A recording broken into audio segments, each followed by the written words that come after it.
Nerf Pro versus XShot Pro. Which one should you buy? We're starting with the cheapest, the $15 XShot Pro Fury X. It comes packaged with 40 half-length darts, a 12 darts magazine. Is this sticker meant to be removed? I don't know. Anyway, here we have the blaster. First thing to note is that there's actually two different versions of this blaster. They look completely identical and they have the exact same features, apart from the power. Oh, and I can't skip over how good this colour scheme looks. There's so many cool little details here. Let's run through those features first. We have two tactical rails here, one on the top and one underneath the front. Elsewhere, we've got two quick release toggles for the magazine. Both of them are really well positioned to use with each hand. It also has a pump action reload mechanism that has the ability to slam fire. Now let's talk about power, and if you're looking to pick one of these up, just pay close attention to the corner of the box and the age rating. That's the only visible way to tell the difference between the two different versions. So this lower powered blaster is designed for 8-year-olds and upwards, and it only has a range of up to 66 feet. That's less than your typical dart blaster. In my test, this lower powered version fired at around 65 feet per second. But there's also this much more powerful blaster that's designed for 14-year-olds and upwards. This model has a range of up to 140 feet, which is over double that of the less powerful version. I was also averaging dart speeds of around 150 feet per second. All this extra power is thanks to a much stronger spring inside.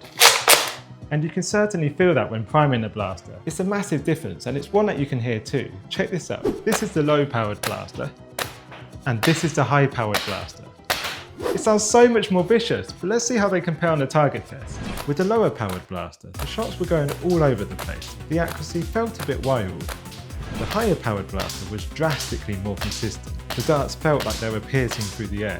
This is an easy decision. Avoid the lower powered version. The performance is below average, but when it comes to the high powered version of the same blaster, this has got to be the easiest recommendation. Definitely buy this one, because the amount of performance that you get at such a low cost is incredible. Next up, we have the $30 Nerf Pro Torrent. In the box, you get 15 half-length pro darts, a 15 dart magazine, some safety glasses, and here is the blaster. Everything about this, from the magazine to the blaster itself, feels so much more durable. You can tell it's made out of a thicker plastic, and the design has a very futuristic, clean look to it. To me, it does look a bit plain in some areas, but it would be very easy to customize. You could use a gold marker pen, for example, to add a nice gold accent along this line here. The blaster has one tactical rail on the top.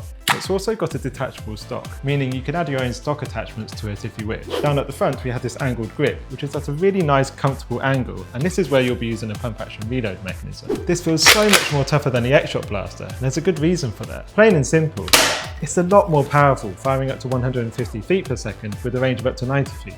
Let's see how accurate it is though. It's a big step up in power and accuracy compared to the low-powered XShot, but matches that of the high-powered model.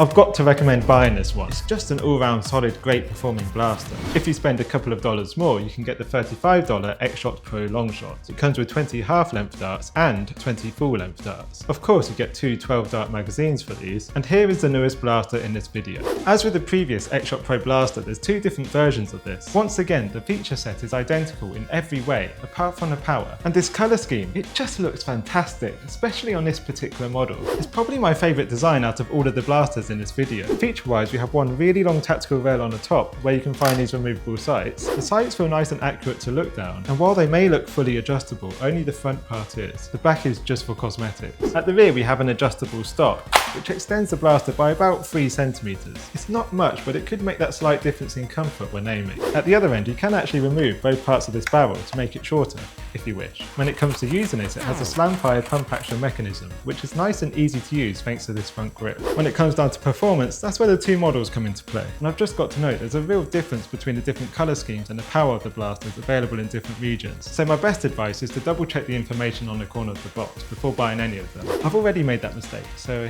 yeah, just be careful. This lower powered blaster is designed for 8-year-olds and upwards, and it has a range of up to 66 feet. Which is not great, especially for a blaster of this size. And my dart speed was averaging around 65 feet per second. Now if we move on to the higher powered blaster, just look at the difference in the size of the spring. You can really feel that extra resistance when using this too. Look how easy this low power version is to prime, compared to this high power version which requires a lot more force, and makes a lot more noise. In terms of specs, a high powered blaster has a range of up to 140 feet, and the dart speed was averaging around 150 feet per second in my test. And just before we jump into our target comparison, if you are enjoying this video, please do consider subscribing, because we've got some really cool videos coming up and I don't want you to miss it. With the lower powered blaster, the shots spread out and the darts felt like they were dipping lower than where I was aiming. This seemed to be the case regardless of whether I was using a short or long dart. Switching over to the higher powered blaster, I could immediately feel a big jump in power. The darts were flying more direct, and with both dart sizes, the grouping was generally tighter. Once again, it's a no-brainer. I would completely avoid the lower powered version of this blaster. In fact, I kinda wish they didn't even bother making these weaker Pro blasters. I think the whole Pro tagline should be kept exclusively for blasters with high performance. If you are interested in this blaster, I would suggest buying the higher powered version. Next is the first motorized blaster in this video, the $50 Nerf Pro Sender. It comes with 30 half-length Pro darts, a 15 dart magazine, some safety glasses, and let's take a look at the blaster. First thing to mention is that this is powered by 8 AA batteries. That's a lot. As you can imagine, that adds some significant weight to this, making it feel like quite a dense, chunky blaster. On the top, we have one tactical rail, and at the rear, we have a removable stock attachment. That's basically it. It does take a while to get used to aiming with this. Naturally, I found myself aiming along this top white edge here, but because it's actually sloped downwards, it meant I was actually angling the blaster upwards. Also, the trigger is right at the front of the blaster. So to stabilize your aim, you have to hold it into your shoulder like this. There's nothing to grab onto. This hand is completely free. It's a semi-automatic blaster, so it fires single shots at a time, but it can fire up to 150 feet per second. The biggest downside with this is that the motors take a very long time to get up to speed. Listen to this. Finally! And that means if you want to fire off a few darts in quick succession, your shots are going to get progressively weaker. Time to find out what the accuracy is like. Each one of these shots, apart from that one, felt very accurate and powerful. It's just an easy blaster to use.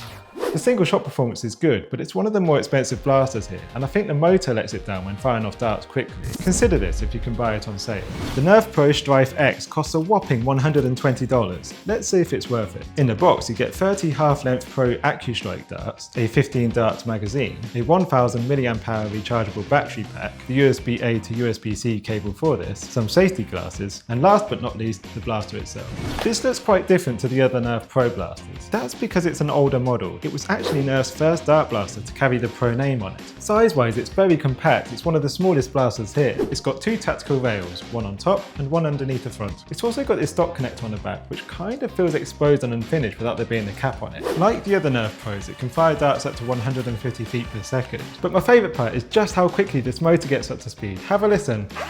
It's almost instant, and this allows you to fire off darts quickly with minimal performance loss. But with all this power, how accurate is it?